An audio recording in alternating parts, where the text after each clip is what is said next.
कहानी से शुरू करते हैं। एक रोमियो जूलियट जैसी कहानी। एक लड़का और लड़की दोनों ही किशोर हैं और अपनी मर्जी से घर से भाग जाते हैं साथ रहने के लिए। लेकिन कहानी में मोड़ तब आता है जब लड़की के घर वाले लड़के पर अपहरण का केस कर देते हैं। बिल्कुल। और पीओसीएसओ एक्ट भी लगा देते हैं। बिल्कुल। और यहीं से सारा मामला उलझ जाता है। और यहीं से एक बड़ा कानूनी सवाल खड़ा होता है। लड़की की उम्र क्या मानी जाएगी? मतलब कौन तय करेगा? स्कूल के रजिस्टर में लिखी तारीख या फिर डॉक्टर की हड्डियों की जांच, जिसे ऑसिफिकेशन टेस्ट कहते हैं। सही। और देखिए, इस मामले में हाई कोर्ट ने एक बहुत कह सकते हैं कि साहसी कदम उठाया। उन्होंने देखा कि पीओसीएसओ जैसे गंभीर कानून का अक्सर सहमति से बने किशोर संबंधों में गलत इस्तेमाल हो रहा है। हाँ, ये तो सुनने में आता है। तो इसे रोकने के लिए उन्होंने कहा कि मेडिकल टेस्ट को ज्यादा तवज्जो दी जाए। ये एक तरह से मतलब नैतिक न्याय करने की कोशिश थी। हाँ। लेकिन फिर सुप्रीम कोर्ट ने इस फैसले को पूरी तरह से पलट दिया। उन्होंने कहा कि कानून की जो तय प्रक्रिया है उसका पालन करना ज्यादा जरूरी है, भले ही नतीजा सुनने में थोड़ा कठोर लगे। और आज हम इसी कानूनी और मानवीय कश्मकश की गहराई में उतरेंगे। तो हमारे उस जोड़े के मामले में सब कुछ उस एक स्कूल सर्टिफिकेट पर आकर टिक गया था। चलिए समझते हैं कि उत्तर प्रदेश राज्य बनाम अनिरुद्ध मामले में जुवेनाइल जस्टिस एक्ट का ये जो सेक्शन 94 है, ये एक दस्तावेज को इतनी ताकत देता क्यों है? हाँ, ये समझना बहुत जरूरी है। देखिए, सेक्शन 94 उम्र तय करने के लिए कोई विकल्प नहीं देता, बल्कि एक पक्की लिस्ट बना देता है कि कौन सा कागज पहले देखा जाएगा। एक हायरार्की मतलब। बिल्कुल, एक तरह की कानूनी फायरवॉल समझिए। अगर लिस्ट में पहले नंबर का दस्तावेज मौजूद है तो आप दूसरे पर जा ही नहीं सकते। बात खत्म। तो इस लिस्ट में सबसे ऊपर क्या है? सबसे ऊपर पहले नंबर पर है स्कूल का सर्टिफिकेट या मैट्रिकुलेशन सर्टिफिकेट। अगर ये मौजूद है तो जांच के लेवल पर यही अंतिम सत्य है। ओके। इसके बाद दूसरे नंबर पर आता है नगरपालिका या पंचायत का जन्म प्रमाण पत्र, लेकिन वो तभी देखा जाएगा जब स्कूल का कोई रिकॉर्ड हो ही ना। और मेडिकल टेस्ट, वो कहाँ आता है इस लिस्ट में? वो सबसे आखिर में है, तीसरे नंबर पर। और ये जो ऑसिफिकेशन टेस्ट है, ये कोई अचूक विज्ञान नहीं है।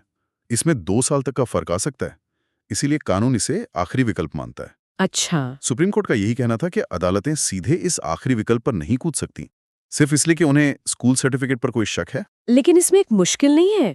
अगर कोई साफ तौर पर देख सके कि सर्टिफिकेट में उम्र गलत है, शायद जानबूझकर बढ़ाई गई हो, तब भी जमानत की सुनवाई के वक्त उसे ही मानना पड़ेगा। ये तो थोड़ा अजीब लगता है। सवाल बहुत वाजिब है और सुप्रीम कोर्ट ने इसी का जवाब दिया। उन्होंने कहा कि सर्टिफिकेट असली है या नकली, ये तय करना ट्रायल का काम है, जहां गवाहियां होती हैं, सबूत पेश होते हैं। हाँ, जमानत की सुनवाई एक मिनी ट्रायल नहीं बन सकती। उसका काम सिर्फ ये देखना है कि जमानत दी जाए या नहीं, न कि जांच की पूरी प्रक्रिया को ही बदल देना। ठीक है, तो उम्र तय करने का क्रम तो साफ हो गया, लेकिन क्या हाई कोर्ट को ये अधिकार था कि वो जमानत की सुनवाई में ही पूरे राज्य के लिए जांच का तरीका बदल दे? यही दूसरा बड़ा पॉइंट था, अधिकार क्षेत्र का। सुप्रीम कोर्ट ने साफ कहा कि हाई कोर्ट ऐसा नहीं कर सकता। बेल एप्लीकेशन का दायरा सीमित होता है। आप एक केस की सुनवाई करते हुए पूरे राज्य के लिए नियम नहीं बना सकते। मतलब हाई कोर्ट ने अपनी सीमा लांघी थी। बिल्कुल। इस पूरे मामले का सबसे दिलचस्प हिस्सा तो आखिर में आया, जब सुप्रीम कोर्ट ने फैसले में एक पोस्ट स्क्रिप्ट जोड़ा। हाँ, वो सचमुच असाधारण था। कोर्ट ने खुद इस रोमियो जूलियट वाली दुविधा को स्वीकारा। उन्होंने माना कि जज भी इंसान है और वो देखते हैं कि ये कोई हिंसक अपराधी नहीं, बल्कि 2 किशोर हैं जो एक दूसरे को पसंद करते हैं। उनकी सीमा को पहचान रहा है और एक तरह से संसद को सुझाव दे रहा है। बिल्कुल, ऐसा अक्सर नहीं होता। कोर्ट ने इस फैसले की एक कॉपी भारत सरकार के कानून सचिव को भेजने का निर्देश दिया और कहा कि इस पर विचार करें। हाँ, एक तरह से कोर्ट ने सरकार से कहा कि सोचिए, क्या ऐसे सहमति वाले किशोर संबंधों के लिए कानून में रोमियो जूलियट क्लॉज जैसी कोई गुंजाइश बन सकती है? तो इस पूरी चर्चा से माता-पिता और वकीलों के लिए क्या सबक है? माता-पिता के लिए तो सीधा सबक है, आपके बच्चे के स्कूल दस्तावेज लीगली सोने की तरह कीमती हैं, उनकी सटीकता सुनिश्चित करें। और वकीलों के लिए? वकीलों के लिए ये साफ है कि सर्टिफिकेट की सच्चाई पर बहस ट्रायल में होती है, जमानत की अर्जी के वक्त नहीं। ये फैसला वाकई एक बड़ा सवाल पीछे छोड़ जाता है।